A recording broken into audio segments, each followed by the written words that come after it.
اللہ پاک نے فرمایا ورحمتی وسعت کل شیء، میری رحمت ہر چیز کے اوپر چھائی ہوئی ہے، فساکتبھا للذین یتقون، میں یہ اپنی رحمت ان لوگوں کے لیے لکھ دوں گا جو کہ تقوی اختیار کرنے والے ہیں، متقی ہیں، ویؤتون الزکاۃ، اور جو زکوٰۃ ادا کرنے والے ہیں۔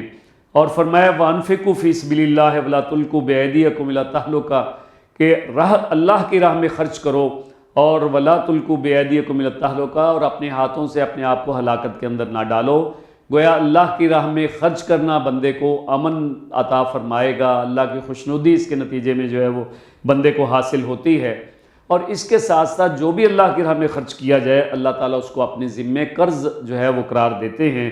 اور یہ بھی ساتھ وعدہ فرماتے ہیں کہ جو اللہ کو قرض دے گا اللہ اس کو بڑھا چڑھا کے واپس کرے گا۔ ارشاد باری تعالیٰ ہے، سورہ حدید کی ہی آیت ہے، من ذا الذی یقرض اللہ قرضا حسنا فیضاعف لہ اضعافا کثیرا،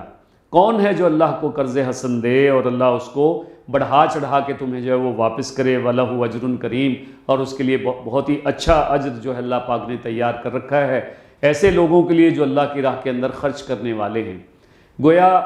جو کچھ میں اور آپ اللہ کی راہ میں خرچ کرتے ہیں، اللہ کی راہ میں دیتے ہیں، اللہ کے بندوں پہ خرچ کریں، اللہ کے دین کی سربلندی کے لیے خرچ کریں، تو یقیناً وہ دیا ہوا مال اللہ کی طرف سے وعدہ ہے کہ وہ میرے ذمے قرض ہے، اور اس قرض کو میں تمہیں بڑھا چڑھا کے واپس کروں گا۔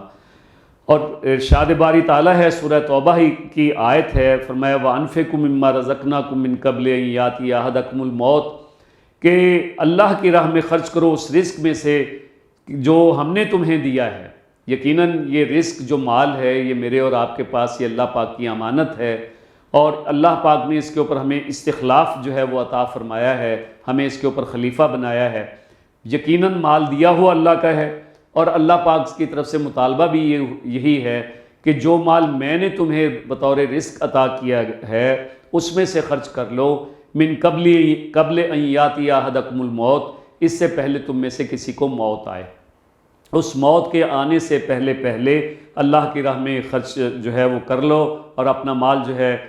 اس کو جو ہے بڑھا لو۔ فیقول ربی لولا خرتنی الی اجل قریب، اگر موت آ جائے گی اور موت کا وقت آنے کے بعد تو پھر بندہ کہے گا یقولو فیقولو، وہ کہے گا ربی لولا خرتنی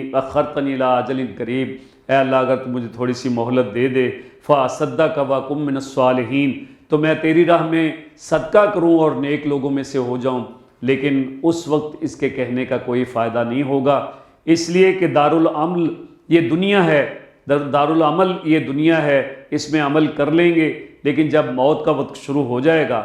اور جان جو ہے وہ نکل رہی ہوگی، اس وقت خواہ بندہ کتنے ہی باتیں کہے، جو بھی کہے اب اس کا کوئی فائدہ نہیں ہے۔ اس لیے کہ موت کا وقت شروع ہونے سے پہلے پہلے توبہ کا وقت ہے، اس وقت تک اللہ کی راہ میں جو خرچ کیا ہوا ہے یقیناً وہ اللہ کے ہاں بہت ہی پسندیدہ ہے، اور مرنے کے بعد تو صرف خواہشیں رہ جائیں گی، اس لیے کہ مرنے کا وقت آ جائے گا اور بندہ مر چکا ہوگا تو اس کے بعد وہ اس مال کا تو مالک نہیں رہے گا، اس لیے کہ اب وہ جو مال پیچھے رہا ہے وہ تو اس کے ورثاء کا ہے، اور یقیناً اس کے اوپر اس کو تصرف کا کوئی حق اب باقی نہیں رہتا۔ اس لیے اللہ پاک کی طرف سے ہمیں یہ ترغیب دی گئی ہے کہ اپنی اسی زندگی میں جو اللہ پاک نے آپ کو عطا کی ہے اس میں اللہ کی راہ میں زیادہ سے زیادہ خرچ کرنے کا اہتمام کیا جائے۔ اسی طرح سے اپنے مال کو اللہ کی راہ میں دن اور رات میں خرچ کرنے کی ترغیب دیتے ہوئے اللہ تعالیٰ فرماتے ہیں سورہ بقرہ میں کہ الذین ینفقون اموالہم باللیل والنہار سرا وعلانیہ فلہم اجرہم عند ربہم ولا خوف علیہم ولا ہم یحزنون، کہ جو لوگ اپنا مال خرچ کرتے ہیں رات میں بھی اور دن میں بھی اور چھپا کے بھی اور علانیہ بھی، فلہم اجرہم عند ربہم، ان کے لیے ان کا اجر ہے ان کے رب کے ذمے، ولا خوف علیہم ولا ہم یحزنون، نہ ان کے لیے کوئی خوف کا مقام ہوگا اور نہ ہی ان کے لیے کوئی حزن کا مقام ہوگا۔ گویا اس سے پہلے گزری ہوئی زندگی کے بارے میں انہیں کوئی افسوس نہ ہوگا کہ کاش ہم نے ایسا اور ایسا کیا ہوتا، اور نہ آنے والے وقت کے بارے میں ان کے دلوں کے اندر خوف کا راج ہوگا کہ نہ جانے ہمارے ساتھ کیا بیتے گی اور ہمارا انجام کیا ہوگا۔ گویا ان کو اللہ تعالیٰ اطمینان قلب عطا فرمائیں گے، اور انہیں اللہ پاک کی طرف سے ان نعمتوں بھری جنت جو ہے ان کا انتظار کر رہی ہوگی۔